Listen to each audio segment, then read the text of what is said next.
HighBridge, a division of Recorded Books, presents Underland, A Deep Time Journey by Cormac McCarthy. Read by Matthew Waterson. Is it dark down there, where the grass grows through the hair? Is it dark in the Underland of Null? Helen Adam, Down There in the Dark, 1952. The Void Migrates to the Surface. Advances in Geophysics, 2016. First Chamber. The way into the Underland is through the riven trunk of an old ash tree. Late summer heatwave, heavy air, bees browsing drowsy over meadow grass, gold of standing corn, green of fresh hayrows, black of rooks on stubble fields. Somewhere down on lower ground, an unseen fire is burning, its smoke a column. A child drops stones one by one into a metal bucket. Ting, ting, ting. Follow a path through fields, past a hill to the east that is marked by a line of 9 round burial barrows, nubbing the land like the bones of a spine. 3 horses in a glinting cloud of flies, stock still but for the swish of a tail, the twitch of a head. Over a stile in a limestone wall, and along a stream to a thicketed dip from which grows the ancient ash. Its crown flourishes skywards into weather. Its long boughs lean low around. Its roots reach far underground. Swallows curve and dart, feathers flashing, martins crisscross the middle air. A swan flies high and south on creaking wings.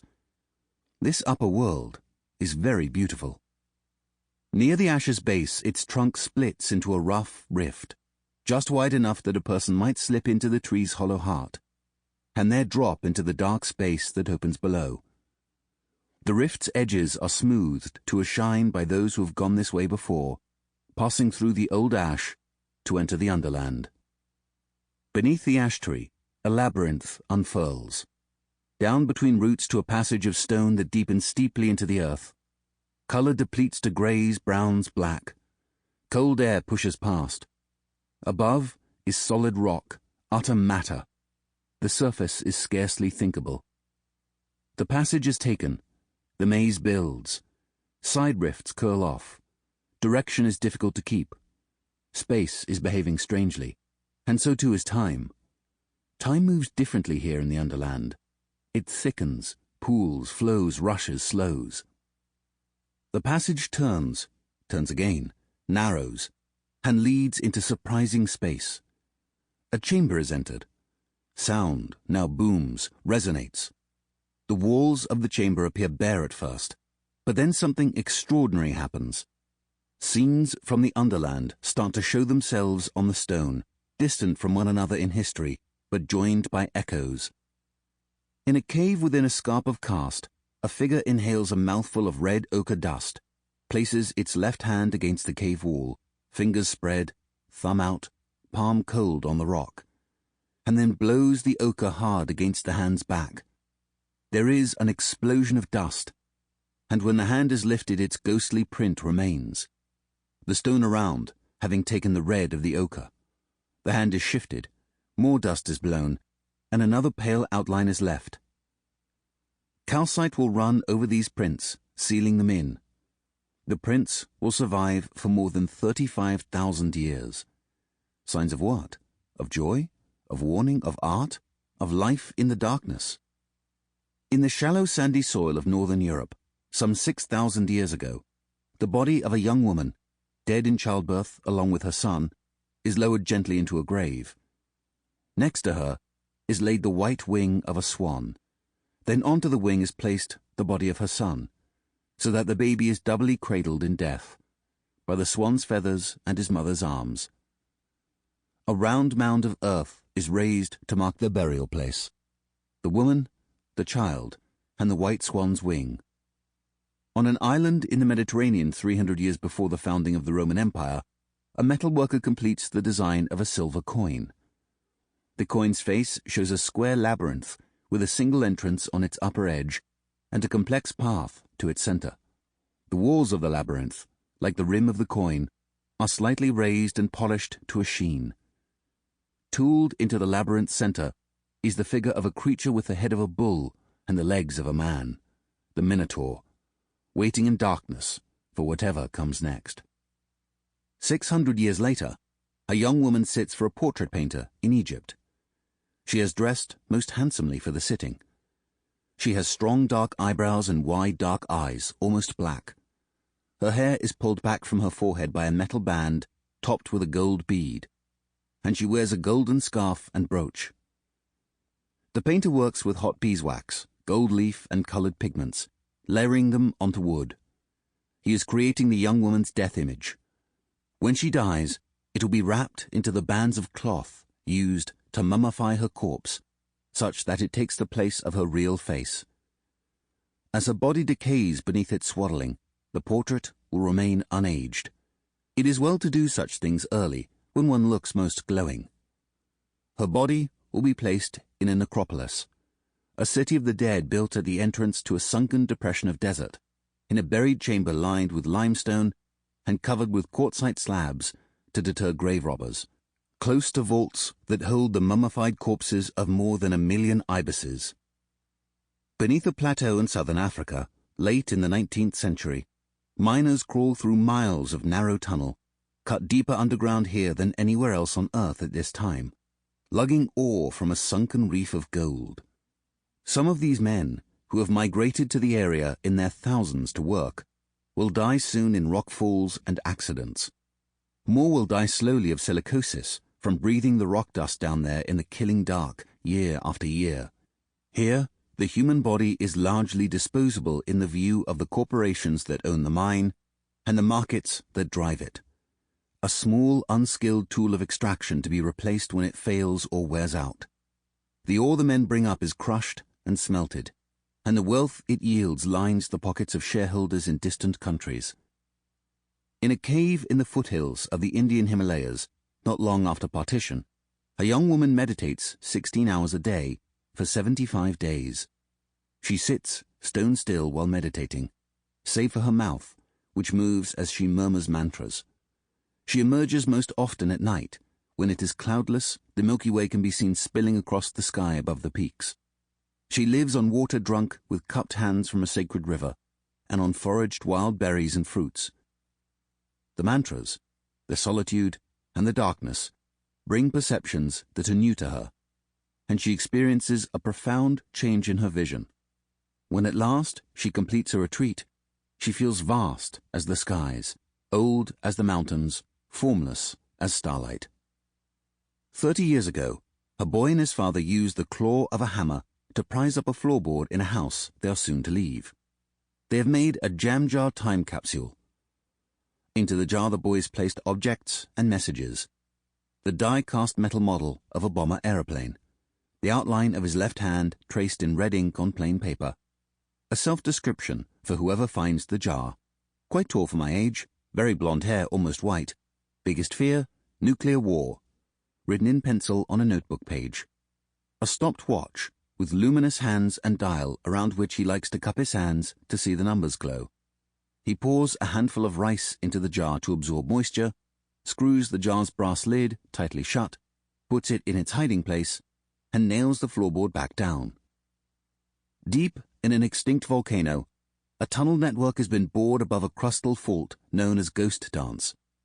Access drifts incline through tilted strata to level out in a repository zone, organized into emplacement corridors. The intent is to inter high-level nuclear waste in these corridors, radioactive uranium pellets encased in iron, then encased in copper, then buried above the Ghost Dance fault to pulse out their half-lives for millions of years to come. The time scale of the hazard is such that those responsible for entombing this waste must now face the question of how to communicate its danger to the distant future. This is a risk that will outlast not only the life of its makers, but perhaps also the species of its makers. How to mark this site? How to tell whatever beings will come to this desert place that what is kept in this rock sarcophagus is desperately harmful, is not of value, must never be disturbed. And on a muddy ledge, 2.5 miles into the cave system of a mountain, in which they have become trapped by floodwaters, 12 boys and their football coach sit in utter blackness, conserving the batteries of their phones, waiting day after day to see if the waters will rise or fall, or if by miracle someone will come to rescue them. With each passing hour, the oxygen in their chamber is reduced by their breathing, and carbon dioxide levels increase. Above the mountain, the monsoon clouds build, threatening more rain. Outside the mountain, thousands of rescuers from 6 countries gather. At first, they do not know if the boys are alive. Then they find handprints in mud on the walls of a chamber 2 miles into the system. Hope is given. Divers push further and further along the flooded passageways. 9 days after entering the mountain, the boys hear sounds coming from the river that flows past their ledge. Then they see lights glowing in the water. Bubbles seethe up, the lights rise, a man breaks the surface. The boys and their coach blink in the beam of his head torch. One of the boys raises a hand in greeting, and the diver raises his in reply. "How many of you?" asks the diver. 13, one replies. "Many people are coming," says the diver. So these scenes from the Underland unfold along the walls of this impossible chamber, down in the labyrinth beneath the River Ash. The same 3 tasks recur across cultures and epochs: to shelter what is precious, to yield what is valuable, and to dispose of what is harmful. Shelter: memories, precious matter, messages, fragile lives. Yield: information, wealth, metaphors, minerals, visions. Dispose: waste, trauma, poison, secrets. Into the Underland, we have long placed that which we fear and wish to lose, and that which we love and wish to save. 1. Descending. We know so little of the worlds beneath our feet. Look up on a cloudless night, and you might see the light from a star thousands of trillions of miles away, or pick out the craters left by asteroid strikes on the moon's face. Look down, and your sight stops at topsoil, tarmac, toe. I have rarely felt as far from the human realm as when only 10 yards below it, caught in the shining jaws of a limestone bedding plain first formed on the floor of an ancient sea. The Underland keeps its secrets well. Only in the last 20 years have ecologists succeeded in tracing the fungal networks that lace woodland soil, joining individual trees into intercommunicating forests, as fungi have been doing for hundreds of millions of years. In China's Chongqing province, a cave network explored in 2013 was found to possess its own weather system. Ladders of stacked mist that build in a huge central hall, cold fog that drifts in giant cloud chambers far from the reach of the sun. 1,000 feet underground in northern Italy, I abseiled into an immense rotunda of stone, cut by a buried river and filled with dunes of black sand. Traversing those dunes on foot was like trudging through a windless desert on a lightless planet. Why go low? It is a counterintuitive action, running against the grain of sense and the gradient of the spirit. Deliberately to place something in the Underland is almost always a strategy to shield it from easy view. Actively to retrieve something from the Underland almost always requires effortful work. The Underland's difficulty of access has long made it a means of symbolizing what cannot openly be said or seen. Loss, grief, the mind's obscured depths, and what Elaine Scarry calls the deep subterranean fact of physical pain. A long cultural history of abhorrence exists around underground spaces, associating them with the awful darkness inside the world, in Cormac McCarthy's phrase. Fear and disgust are the usual responses to such environments. Dirt, mortality, and brutal labor the dominant connotations. Claustrophobia is surely the sharpest of all common phobias. I have often noticed how claustrophobia, much more so than vertigo, retains its disturbing power even when being experienced indirectly as narrative or description. Hearing stories of confinement below ground, people shift uneasily, step away, look to the light, as if words alone could wall them in. I still remember as a 10-year-old reading the account in Alan Garner's novel The Weirdstone of Brisingamen of 2 children escaping danger by descending the mining tunnels that riddle the sandstone outcrop of Alderley Edge in Cheshire. Deep inside the edge, the embrace of the stone becomes so tight that it threatens to trap them. They lay full length, walls, floor, and roof fitting them like a second skin.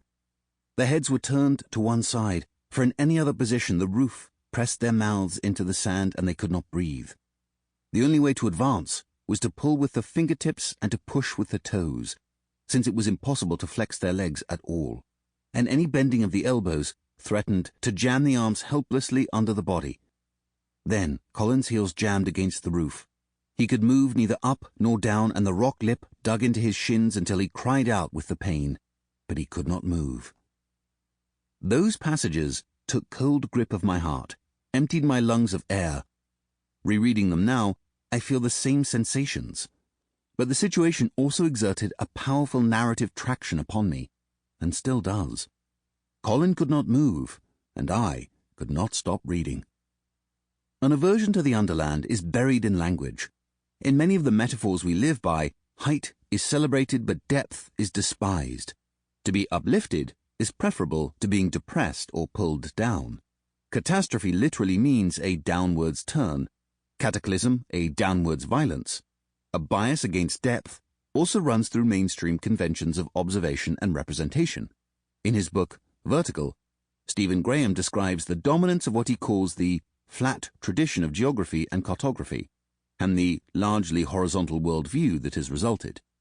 We find it hard to escape the resolutely flat perspectives to which we have become habituated, Graham argues, and he finds this to be a political failure as well as a perceptual one, for it disinclines us to attend to the sunken networks of extraction, exploitation, and disposal that support the surface world.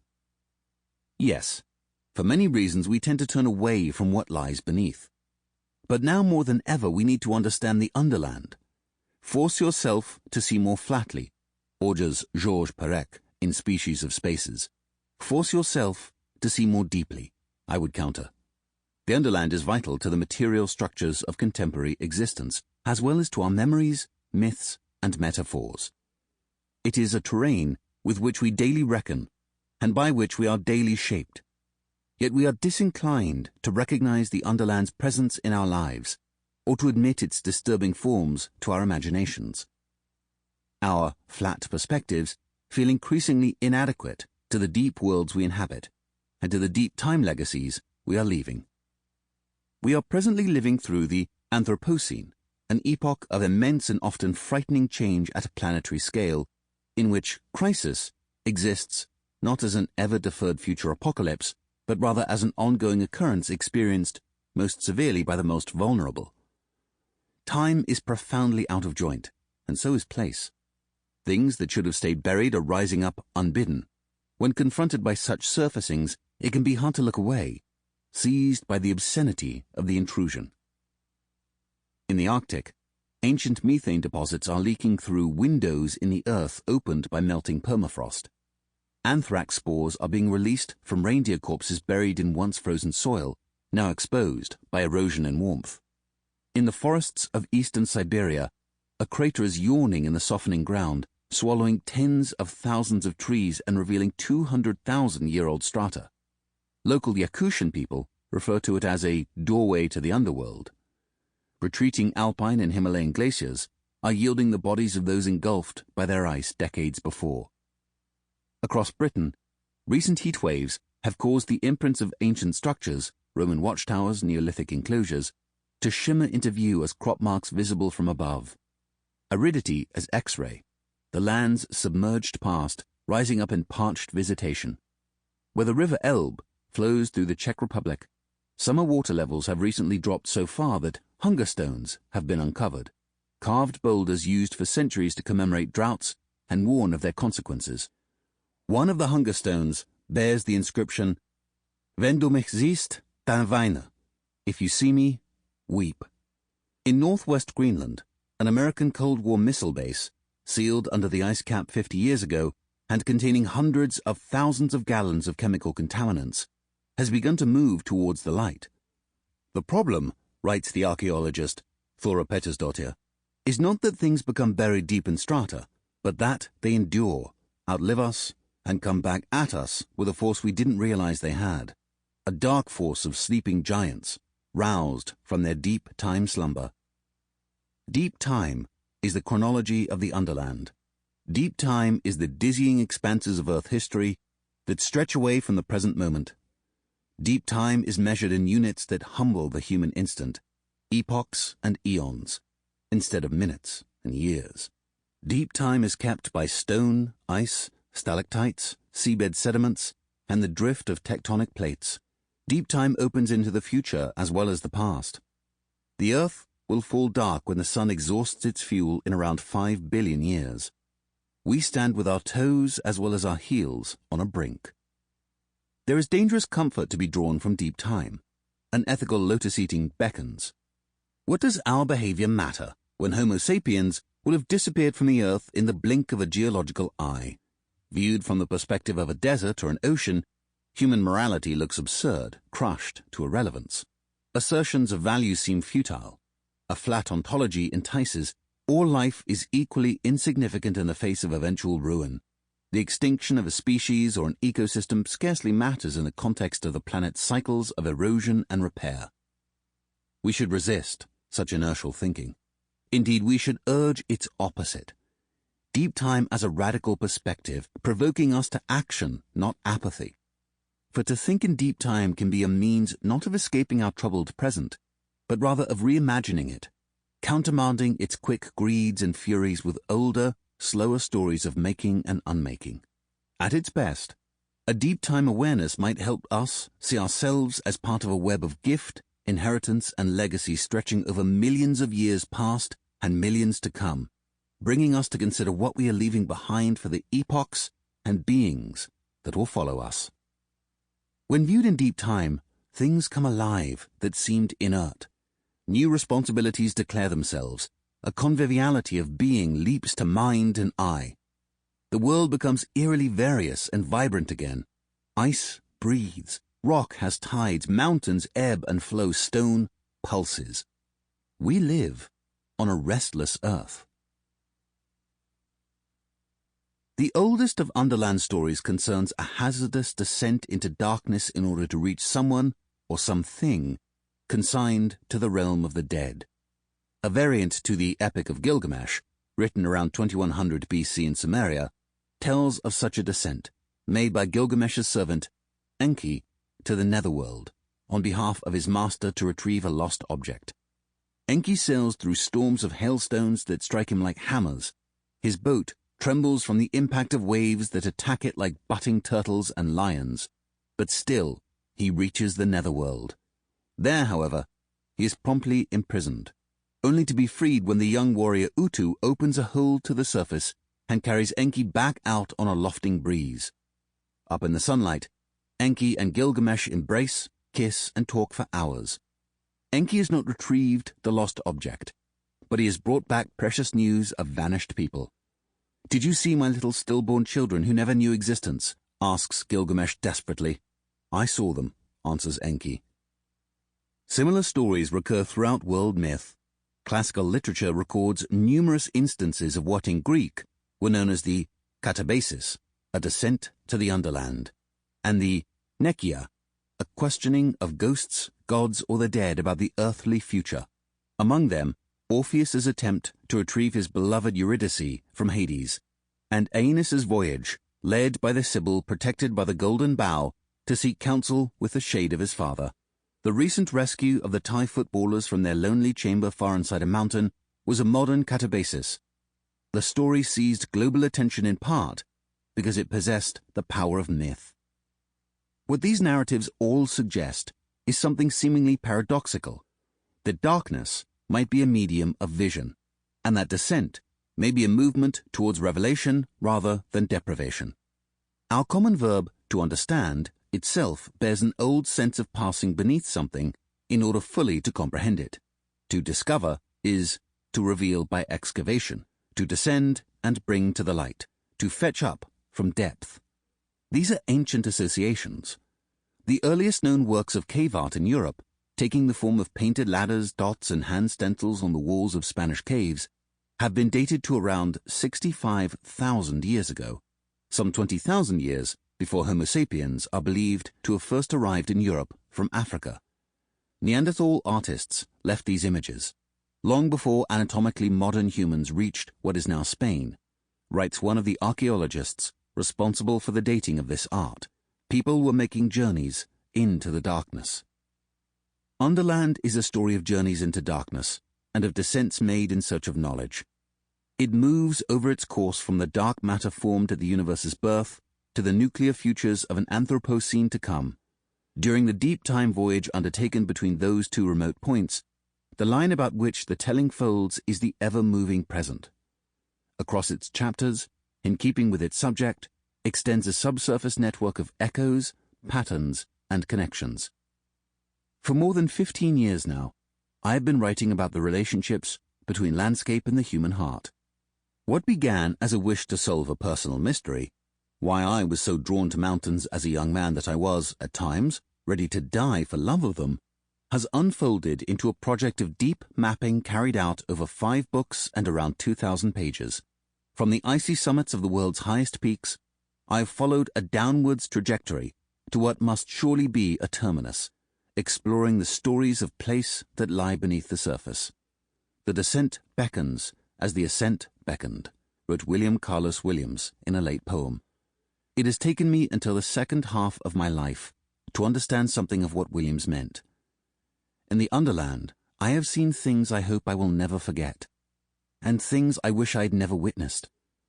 What I thought would be my least human book has become, to my surprise, my most communal.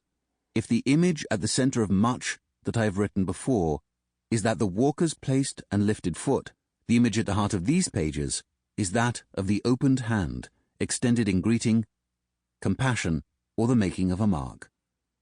I have for some time now been haunted by the Sami vision of the Underland as a perfect inversion of the human realm, with the ground always the mirror line, such that the feet of the dead who must walk upside down touch those of the living who stand upright. The intimacy of that posture is moving to me. The dead and the living standing soul to soul. Seeing photographs of the early hand marks left on the cave walls of Mount Travieso, Lascaux, or Sulawesi, I imagine laying my own palm precisely against the outline left by those unknown makers. I imagine, too, feeling a warm hand pressing through from within the cold rock, meeting mine, fingertip to fingertip, in open-handed encounter across time. Shortly before beginning the journeys recounted here, I was given 2 objects. Each came with a request, and it was a condition of the gift of these objects that I agreed to fulfill those requests. The first of the objects is a double-cast bronze casket, the size of a swan's egg, which sits heavy in the hand. It is a kist, and what it contains is toxic. Its maker wrote his demons down on a sheet of paper, his hatreds, fears, and losses, the pain he had inflicted on others and the pain others had inflicted on him, all that was worst in his mind. Then he burned the paper and sealed the ashes inside the casket. Then he double-cast the casket, giving it a second layer of bronze to increase the strength of the containment. That outer layer of bronze became pitted and encrusted in the process of its casting, such that it seemed to resemble either the surface of a planet or the weather above it. Then he drove 4 iron nails through the casket's center, cutting off their ends and filing them flush. It is an exceptionally powerful object, which possesses a ritual intensity of creation. It could have been fashioned at any point in the past 2,500 years, but it was made only recently. I was given the casket on the condition that I disposed of it in the deepest or most secure underland site that I reached, a place from which it could never return. The second of the objects is an owl cut from a slice of whalebone. It is a talisman, and what it connotes is magic. The minke whale from which the owl was taken had washed up dead on the shoreline of a Hebridean island. One of its rib bones was smoothed into cross-sections, each less than half an inch thick and 6 inches high. One of those cross-sections was then cut into the form of an owl, with 4 bold strokes of a blade, 2 strokes for the eyes and 2 for the wing lines. It is an exceptionally beautiful object, which possesses an Ice Age simplicity of making. It could have been fashioned at any point in the past 20,000 years, but it was made only recently. I was given the owl on the condition that I carried it with me at all times in the Underland, to help me see in the dark. Part 1. Sample complete. Ready to continue?